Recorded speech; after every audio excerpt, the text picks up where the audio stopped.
Fala aí galera, beleza? Nando Costa aqui na área. Se esse aqui é o primeiro vídeo que você está assistindo, não deixe de se inscrever no canal, tá? Esse vídeo aqui hoje é um vídeo muito especial. Tive o prazer de entrevistar um cara que na verdade eu já acompanho o trabalho aí há muito tempo. É um dos caras que eu considero assim, um dos profissionais mais renomados dentro do universo do áudio brasileiro, assim, né? E tem o seu trabalho reconhecido não só no Brasil, né? América Latina, na verdade ele faz trabalhos para artistas de vários continentes, né? Ele foi premiado na categoria Engenheiro de Masterização no Prêmio Profissionais da Música do ano passado, tá? Já tem aí mais de 100 trabalhos indicados ao Grammy Latino, 23 trabalhos foram premiados no Grammy Latino, tá? Ele também já teve indicação ao Grammy, tá? Em 2013 com o trabalho da Luciana Souza. É um cara, assim, super talentoso, tá? Se eu te falar aqui com quem que ele já trabalhou, na verdade eu ficaria o tempo desse vídeo inteiro aqui, né? Caetano Veloso, Gilberto Gil, Lenine, Ed Mota, Ivete Sangalo, todos os grandes artistas aí brasileiros, né? Ele já masterizou disco dessa galera toda. Então é um cara super top. Ele é fundador do Classic Master, que na verdade é um dos estúdios de masterização mais renomados aí do Brasil, da América Latina, tá? Então hoje a gente tá trocando uma ideia com Carlos Freitas. Então tá, a primeira coisa é o seguinte, é um grande prazer ter você aqui batendo esse papo sobre áudio, sobre masterização. Eu já acompanho o seu trabalho de longa data, né? Esse lance todo que você vem fazendo aí, trabalho com grandes artistas mesmo de masterização, né? E o lance todo começou, na verdade, quando você ainda trabalhava como assistente de gravação, você trabalhou em mixagem de vários discos, né? Lá nos anos 80, e depois você trabalhou também como engenheiro de PA, né? E na verdade isso tudo foi levando a sua carreira para esse lado da masterização, né? Você podia contar um pouquinho como que esse trabalho todo, né, esse trabalho prévio dentro do áudio te levou para a masterização e como que você acabou se tornando um engenheiro de masterização? Tá bom, primeiro é um prazer estar aqui, fazer essa entrevista com você, é sempre legal falar de áudio com as pessoas, assim. E, bom, eu comecei no final de 1983, faz muito tempo. Eu entrei como estagiário no Estúdio Transamérica, aqui em São Paulo. Uhum. Passei por todas as etapas, fui assistente de estúdio, fui engenheiro de gravação júnior, sênior, pleno, fui do estúdio. Aí, nesse período final isso por volta de 88, 89, nós éramos 4 engenheiros de gravação dos estúdios da Transamérica e nós montamos uma unidade móvel. Foi a primeira unidade móvel de gravação do Brasil, eu, o Cotô, o Roberto Marques e o Zorro. Uhum. E nós gravamos 4 Hollywood Rocks, eu gravei o Rock Rio 2 inteirinho. Que legal. Brian May, gravei os 4 tenores, Tom Jobim, Gal Costa, gravei Marisa Monte, gravei muito ao vivo, né? Uhum. E nesse período, durante essas gravações ao vivo, eu comprei um Sound Tools 2. Uhum. Na verdade, o Sound Tools 1 ainda, né? O primórdio lá do Pro Tools. Isso, lá. o primeiro Sound Tools, exatamente. Porque, na verdade, quando assim, a gente queria ter um jeito de poder editar os DATs que a gente fazia do show e fazer uma cópia melhorzinha, né? Então eu comprei esse equipamento e comecei a editar esses shows que eu gravava ao vivo. E aí eu comecei a gostar, porque você podia comprimir aqui, equalizar, e me interessei um pouco por essa coisa de finalização. Em 93, eu parei de gravar, parei de mixar, saí da empresa lá, da América, saí da unidade móvel e tirei um ano sabático. Fiquei um ano só fazendo PA de orquestras. Ah, que legal. Trabalhei com a Filarmônica de Nova York, São Petersburgo, Israel, Moscou, Jazz Sinfônica. Só fazendo PA de música clássica, foi praticamente o ano inteiro. Em 94, eu resolvi montar a sala de master junto com o Franja, na época, a CIA de áudio. Trabalhei lá de 94 até 2000. 2000 eu fundei a Classic Master, já sozinho, e até hoje. Então, são 33 anos, praticamente 23 só com Master, né? É uma carreira bem longa e muito trabalho realizado de qualidade, né? Agora me fala o seguinte, com todo esse lance, você, na verdade, você vivenciou todo esse lance lá do começo das gravações, né, quando ainda a gente gravava em tape, depois a gente passou, né, começou a entrar no mundo digital, né, as gravações digitais, depois veio todo esse advento dos computadores mesmo, né, como parte fundamental do trabalho. O que acontece? Hoje a gente está vivendo, a gente pode até fazer uma comparação como se fosse uma nova revolução industrial dentro do mundo da música, né? Que tudo está migrando para dentro do computador. Hoje em dia você compõe, você grava no seu iPad, no seu celular, enfim, cada vez mais tecnologia envolvida.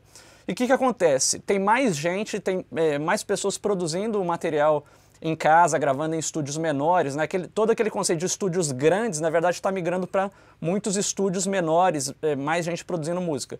Como que você vê o papel da masterização nesse contexto atual? Porque, na verdade, as pessoas têm cada vez mais ferramentas à disposição, né? O cara tem lá limiter, tem todo tipo de ferramenta à disposição com cada vez mais facilidade. Só que não necessariamente significa que a pessoa vai ter ali a habilidade de poder fazer um trabalho na melhor qualidade possível, né, de finalizar. E como você vê esse papel, na verdade, do engenheiro de masterização e do papel da masterização mesmo na finalização desse tipo de trabalho hoje em dia?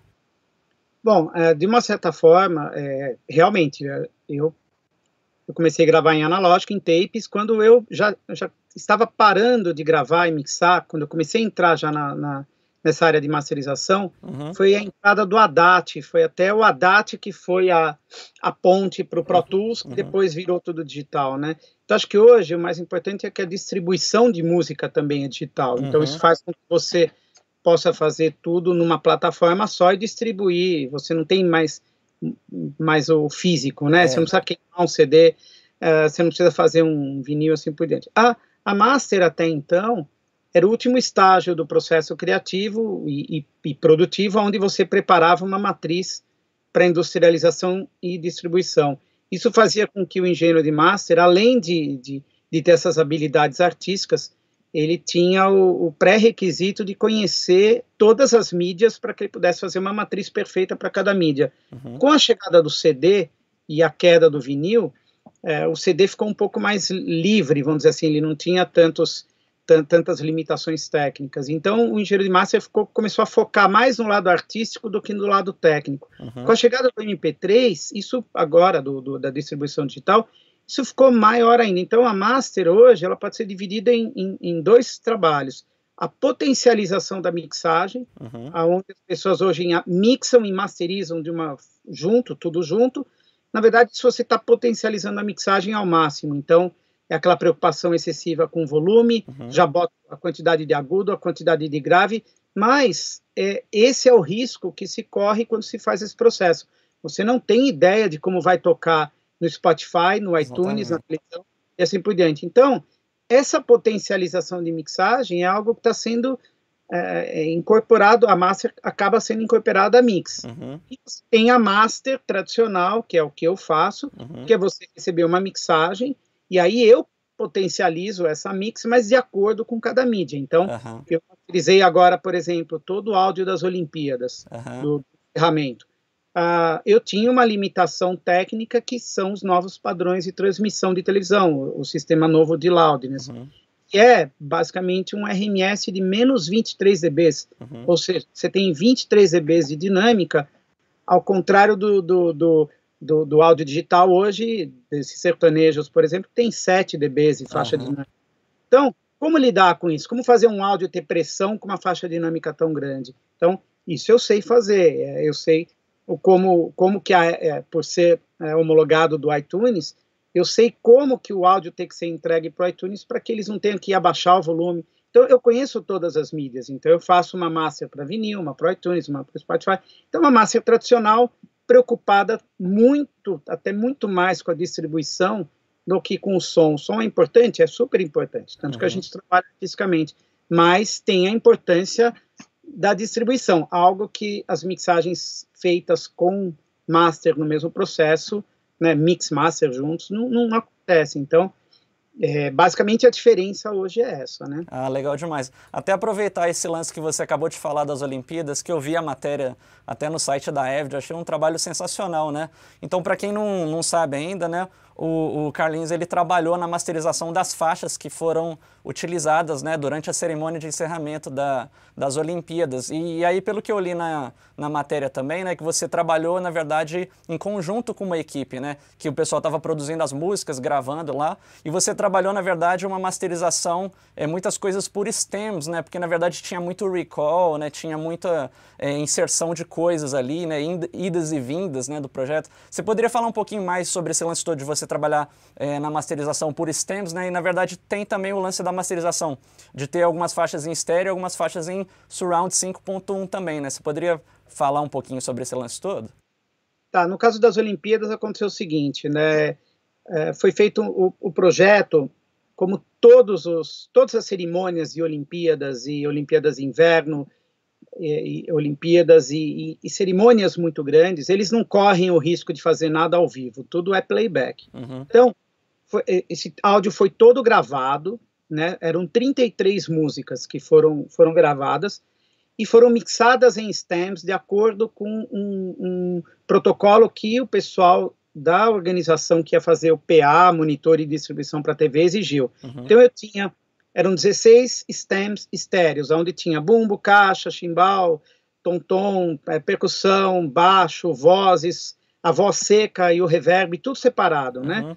Eu peguei esses stems e eu tive que masterizá-los porque eles foram utilizados lá no PA. E PA usou esses stems para fazer o PA. Então eu tive que equilibrar todas as músicas, os bumbos tiveram que ter todos no mesmo volume, mais ou menos a mesma pressão. Eu tive que fazer tudo isso pro PA. Depois eu peguei esses stems, fiz a mix em estéreo para transmissão de televisão em 4 diferentes. Ásia, América do Norte, Europa e Brasil. Depois, além desse estéreo, tinha os efeitos sonoros em estéreo que eu tive que também mixar os dois juntos. Aí, a partir dos stems, eu criei o 5.1. Eu fiz a distribuição de efeitos para trás, para frente, sub, efeitos e sub, e também tive que juntar com os efeitos 5.1. Então, na verdade, foi muito trabalho, né? E eu equilibrado os mesmos volumes, a mesma quantidade de pressão sonora, então tinha música que era LR de orquestra e mais alguns instrumentos contra percussões, e foi um trabalho muito grande. Então, agora, eu trabalhei em equipe, teve o Flávio Sena, que mixou tudo, eu fiz a master, e depois de mim ainda tinha o Eduardo Andrade, que era uma espécie de controle de qualidade de áudio. Ele checava o meu trabalho, tecnicamente, falando se os files estavam todos ok, antes de mandar para o pessoal da televisão. Foi um trabalho gigantesco, assim, e nesse caso, a preocupação era com o programa de TV, então, a faixa do Lenine, por exemplo, a mixagem, eu achei que a voz estava baixa por ser uma transmissão ao vivo, então eu aumentei 2 dBs.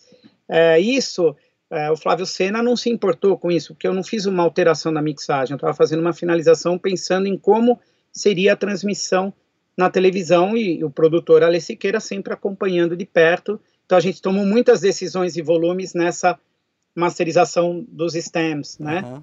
E como era uma equipe que todo mundo, na verdade eu acho que nós fizemos um trabalho participativo, vamos dizer assim, e o mais legal de tudo isso é que nós tínhamos uma sessão de Pro Tools no cloud, nós usamos o Pro Tools 12, e o Flávio Sena ia mixando e colocando esses áudios todos no cloud, e eu abaixava do cloud e masterizava e devolvia para o cloud, e o Ale Siqueira lá no Rio, no Maracanã, abaixava esses vídeos e mandava para o pessoal de televisão. Então a gente fez um trabalho colaborativo que foi muito bom. A Avid até acabou dando uma versão beta lá para a gente usar, porque a normal estava dando muito erro. E muito legal, foi um projeto bacana, assim. Esse trabalho que eu estou fazendo agora, nesse momento aqui, que é o DVD de uma banda que chama Maneva, também é todo feito a partir de stems. Então, eu tenho bateria, baixo, teclados, guitarras, isso acaba dando uma liberdade para o produtor junto comigo, uma coisa caso seja necessário, e não ter que fazer de volta um recall, né? Que hoje o recall é uma coisa que exige muita rapidez, né? Exatamente. Então a master, assim, ela meio que está se transformando, né? A masterização hoje não é aquela coisa que você tem um álbum de 12 faixas, não. Nós fizemos agora o CD da Roberta Sá, foi uma master para o vinil específica, uma master específica para o CD, uma master para o iTunes e uma master para o áudio que vai para o Spotify. Quer dizer, foram 4 matrizes diferentes. Depois veio o DVD, uma master estéreo, master 5.1, master do CD do show. Do show, Master que foi do show que foi transmitido pelo Canal Brasil, que aí teve, de novo, uma outra edição de vídeo, você tem que manter os padrões de transmissão de loudness. Então, tudo isso é uma coisa que a gente faz aqui na Master, né? Que é uma coisa que, isso é um trabalho totalmente separado da mixagem, né? O cara que está mixando, ele não tem que se preocupar com isso que eu estou me preocupando, né? Foi o que aconteceu com as Olimpíadas, né? O Senna entregou a mix e falou, agora é com você e você termina o projeto que eu confio plenamente, né? Então, tá mudando e a gente vai se adaptando, né? Demais. Esse lance todo que você falou aí é muito legal, porque lá no meu canal eu também tento esclarecer para as pessoas a importância, né, de entender as coisas de uma forma separada, a mixagem, a masterização, que realmente a forma de pensar é diferente mesmo, né? O intuito é um pouco diferente. A masterização, você pensa aí sobre esse lance todo, até da mídia, né, que vai ser transmitido e tudo, né? Então é muito legal que a forma de você raciocinar mesmo é realmente diferente, né?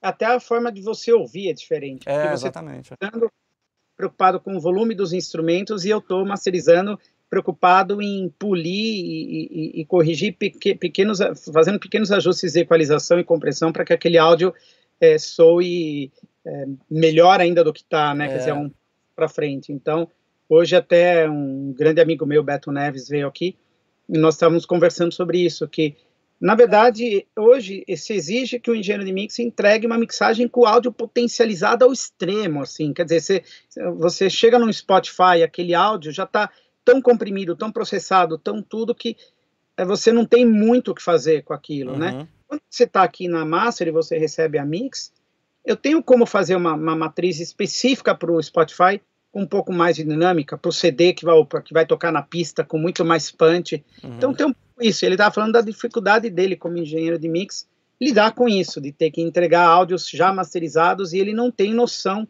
de técnica de como acontece com todas as outras mídias, né?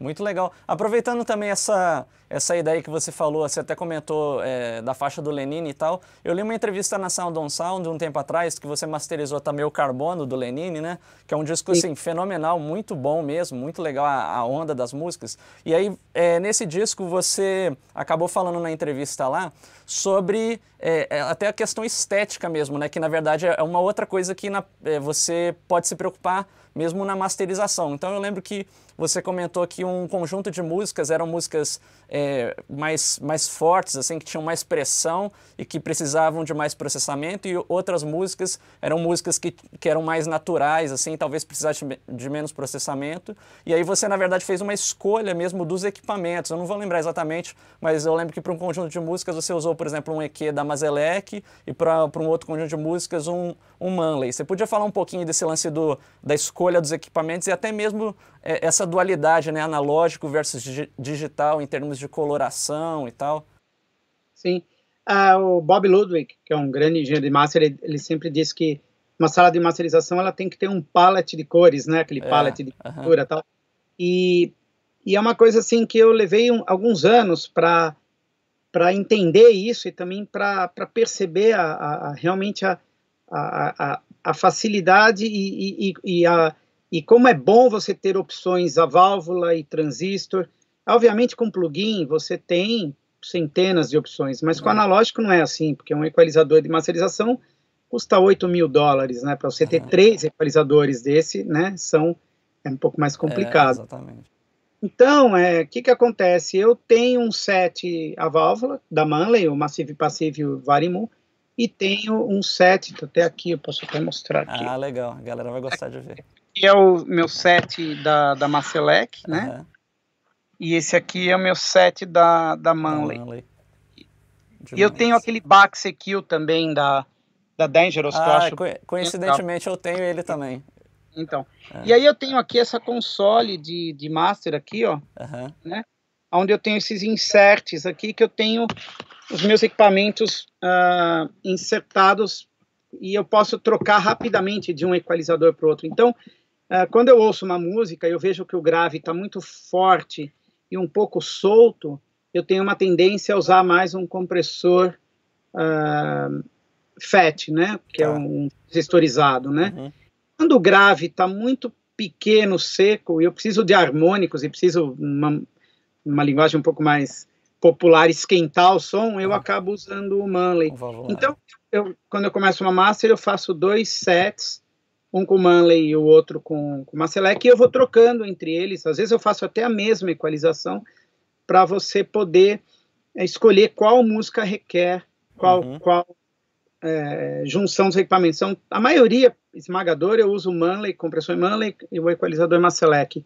Mas hoje mesmo eu fiz uma master de manhã, onde eu usei, tinha uma música que era um dance music, eu precisava de punch, né, e eu queria ela bem brilhante, eu usei o compressor da Marselec, não usei o Manley. Entendi. E, eventualmente, tem músicas que a voz está muito agressiva, na região de médio agudo, 4K, 5K, 6K, aí eu acabo usando mais o massive e passive por ser um equalizador mais suave, vamos dizer assim.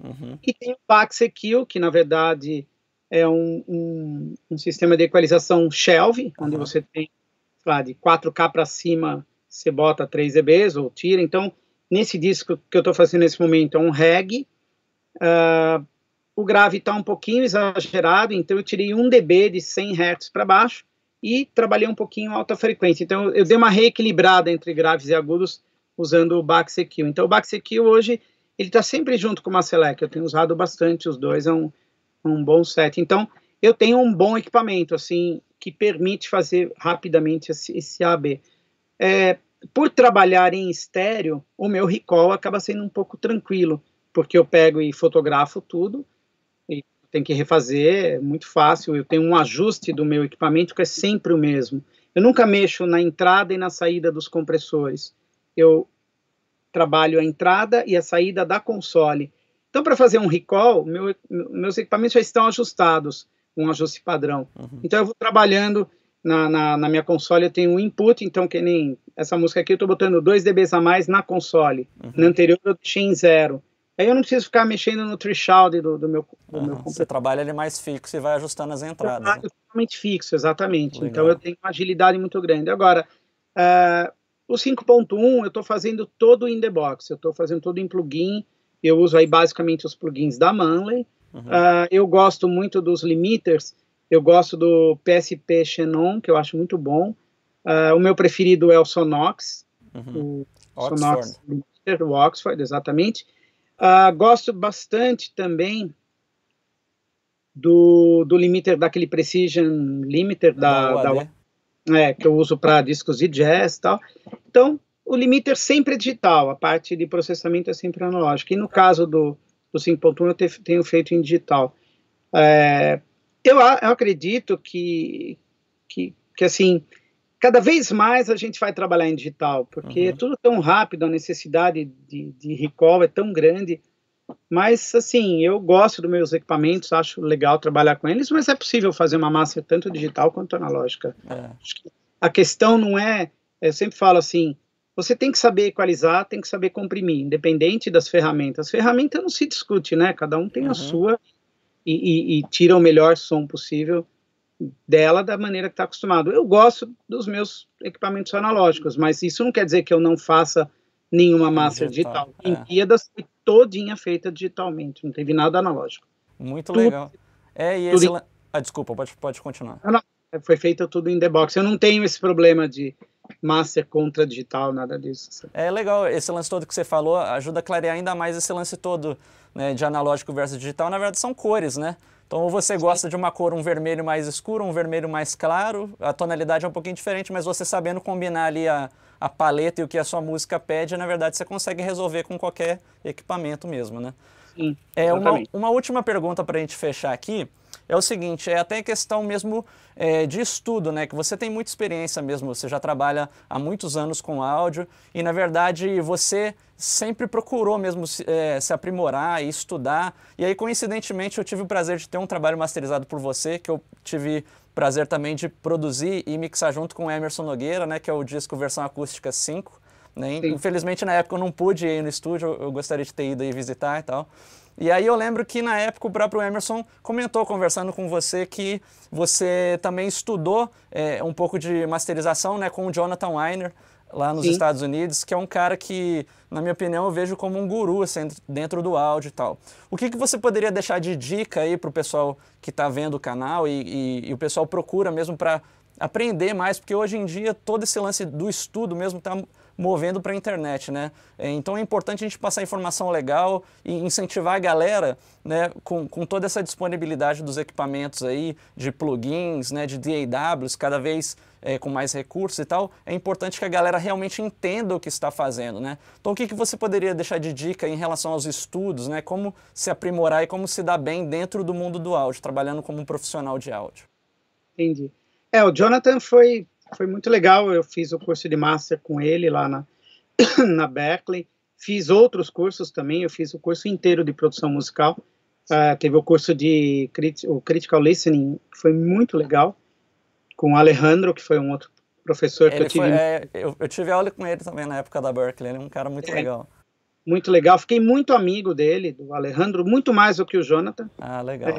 Eu tive aula de mix com ele também, e foi assim, eu acho que quando eu resolvi fazer a Berklee, eu já tinha uma certa experiência, e eu achava que, assim, quando eu comecei a estudar, eu ouvi muitas críticas aqui no Brasil. Pô, um cara com a sua experiência vai estudar, então você enganou esse tempo todo, você não sabe o tanto quanto diz que sabe e tal. E eu vi que isso acabou sendo uma grande bobagem, porque eu acho que o meu conhecimento era tipo uma barra assim enorme, cheia de buracos assim. E esses buracos foram preenchidos com detalhes às vezes pequenos e detalhes grandes. E na maioria das vezes você lê uma coisa e fala assim, bom, legal, estou indo para o caminho, já venho no caminho certo. Opa, peraí, isso aqui eu posso melhorar. Caramba, isso aqui é mais simples fazendo dessa maneira. Então, estudar na Berklee para mim foi revelador, especialmente o curso de análise de produção musical, onde você trabalha muito o aspecto emocional da música, essas coisas todas, teve uma adição muito grande no meu processo de trabalho de master. Muitos produtores perceberam isso, a maneira que eu mudei um pouco a maneira de trabalhar, mas eu acho que assim, o importante é você sempre querer, sempre você entender que o conhecimento ele é contínuo, né? Você vai aprendendo uma coisa aqui, aí isso vai incorporado no seu sistema, amanhã aparece uma tecnologia nova. Você vê, eu comecei masterizando para CD, como sendo uma segunda opção. A primeira opção da nossa master na época era vinil. O CD era uma mídia secundária. Depois disso, hoje passou a ser mídia primária. Hoje o vinil é secundário, o CD é terciário e o áudio digital é primário. Então, a gente foi se adaptando. Por quê? Porque eu sempre fui atrás do conhecimento de como resolver esses problemas todos. Então, o que eu acho importante uma pessoa que está começando hoje é você entender como funciona uma simples senoide, para você poder entender o que é fase, para depois você passar a entender como que funciona um equalizador, como que funciona um compressor, o que é válvula, e aí com base, você criar um conhecimento básico bem sólido, e depois você vai desenvolvendo o restante. Eu percebo hoje que o pessoal já quer começar mixando, já quer começar masterizando direto, sem ter uma base, desculpa, uma base mais sólida, né? Então, acho que assim, você tem que criar uma linha de conhecimento e começar do zero e ir pesquisando pedaço por pedaço e tentar entender que você tem que entender o básico para poder chegar no polimento do conhecimento mais lá na frente, né? Infelizmente, hoje, você não tem os gurus, né? Você não tem o seu mentor. Eu tive o meu mentor, eu tive o Roberto Marques, eu fui assistente dele, e o Roberto era o cara que eu queria ser lá na frente, entendeu? Então, o Roberto era um cara que tudo que ele fazia, eu anotava num caderno, tudo. Até um dia que eu me deparei numa situação que eu era assistente, o técnico que eu ia ser assistente da Transamérica não foi, faltou, e tinha uma banda lá para gravar, eu abri meu caderno com as anotações, montei tudo e gravei praticamente, entendeu? Que legal.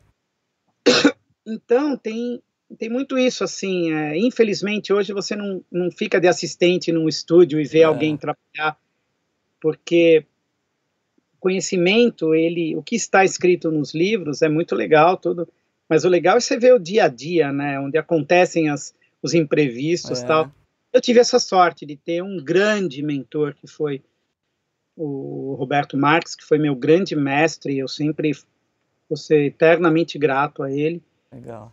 E hoje tenho pessoas que eu admiro muito, assim, o Bernie Grundman é um cara que já está hoje com 75 anos, continua trabalhando como engenheiro de master, obviamente é um cara old school, que trabalha tudo em analógico e tal, não tem lá tanta afinidade com plugins e computadores, né? Ninguém gosta muito disso, mas é um cara que eu respeito muito.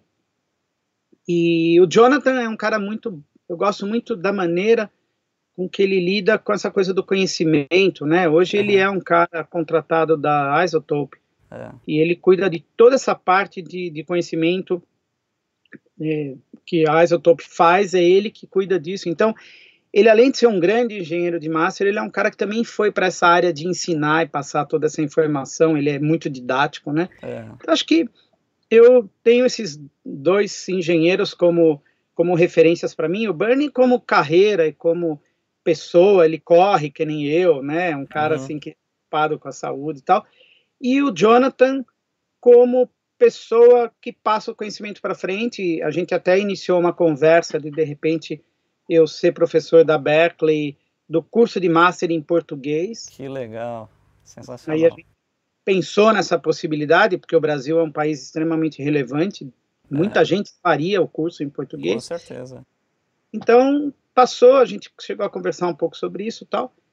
São duas coisas que eu gosto de fazer, masterizar, e gosto muito de ensinar e de passar. A gente tem feito muitos workshops na FATEC, fizemos aqui na AES, todo ano quase eu tenho feito, então eu gosto de fazer isso. E com essa coisa de engenheiros e mix que masterizam, começaram a me convidar para mixar discos, mas eu assim, não sei se eu gostaria de fazer isso. Eu gosto mesmo de fazer parte da master, assim, mas com os stems, cada vez mais eu tenho dado uma polida e ajustada na mixagem, né? Então, quem sabe, né? Eu ainda acho que ainda tem uns bons anos aí para trabalhar. Muitos anos. Olha, eu tenho 52 anos, tenho cuidado muito do meu ouvido, que é uma outra coisa que eu ia sugerir para todo mundo. Tem a AudioCare da Kátia, que é até aqui pertinho, aqui em Pinheiros. Eu tenho feito um check-up anual do ouvido, e ela é especialista em engenheiros de áudio e músicos. Muito legal. E é impressionante, assim, como a principal ferramenta que a gente tem que cuidar é o ouvido da gente, que é o nosso único diferencial, né? Cuido muito do meu ouvido, eu trabalho num volume relativamente baixo, não me exponho a ruídos, ainda mais agora que eu tenho um filho pequeno. Quando eu vou nessas festas infantis, eu boto protetor auricular, assim. Você tem que cuidar dos ouvidos. Então, com certeza. A sugestão que eu dou, além do conhecimento, é fazer um check-up auricular, assim, constante, porque ali você pode ter algum desvio, alguma perda de audição, e a perda de audição, ela não se recupera, não volta, né? Não, você vê, o George Martin mesmo foi um cara que morreu quase surdo, né? Phil Collins é outro cara que está quase surdo, quer dizer, então você cuidar disso, você acaba tendo uma carreira longa. Isso é uma coisa que o Bernie tá lá longo.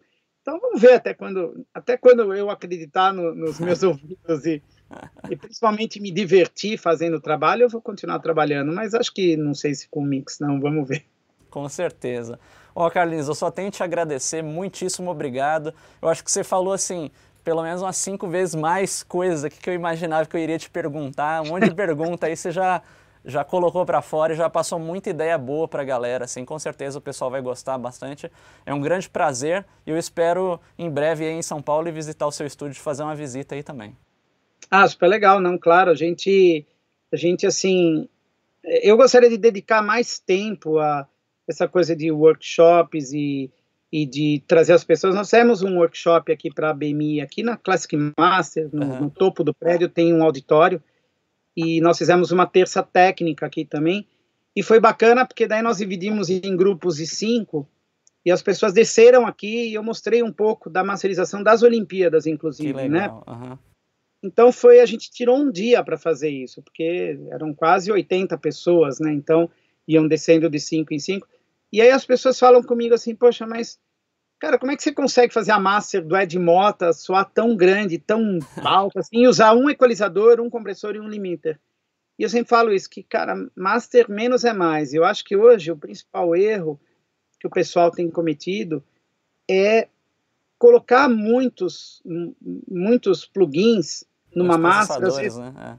não são todas as masters que você tem que colocar um plugin que abre o estéreo. Não são todas as masters que você tem que colocar um simulador de tape ou coisas desse tipo. Uhum. E eu percebo que hoje a maior preocupação do pessoal é usar o máximo de coisas possíveis. E, às vezes, uma master de um piano, você precisa de um equalizador só. Não precisa de mais nada. Nem tudo que você passa por um simulador de tape fica bom. Para você usar um simulador de tape, você precisa entender como um tape funciona. E esse é um outro erro. O som entra muito alto no simulador de tape, o tape distorce. Então, você tem que pensar como um tape analógico. Então, às vezes, você fala, pô, tira 10 dBs na entrada do... Aí o cara tira e fala, pô, é isso, agora o som tá legal. Porque ele não entende que a máquina tem um limite de input, né? Uhum. Então, esses workshops, a gente acaba falando isso e o pessoal fica assim, acha super bacana. Eu lembro de um workshop que eu fiz aqui, que um cara falou assim para mim, pô, você usa muito o tape de 0,5 polegada para passar as fitas? Eu falei, uso bastante. E como é que você faz? Porque tem muito chiado. Eu falei, olha, os finais de música e os inícios das introduções, quando é muito limpo, eu faço uma cópia usando o Pro Tools e faço uma edição, porque um fade out. Aí ele pensando, falou, pô, nossa, tão simples, passando por de noise e por não sei o quê, uma ideia tão simples assim de fazer, né? Então, acho que os workshops são legais por isso, né? Eu mesmo aprendi muita coisa nos workshops que eu assisti, principalmente nos Estados Unidos, né? E aí você volta para casa com uma dica pequenininha que valeu o dia. Então, a ideia sempre, eu gostaria de ter mais tempo para poder fazer isso, mas não é sempre que dá. Então, assim, a oportunidade quando vem, a gente sempre agradece. E, pô, para mim participar foi super bacana. Show de bola. Muito obrigado mesmo, mais uma vez. E um grande abraço aí. Se vocês curtiram esse vídeo aí, deixa um like aí, galera. Valeu, muito obrigado, viu?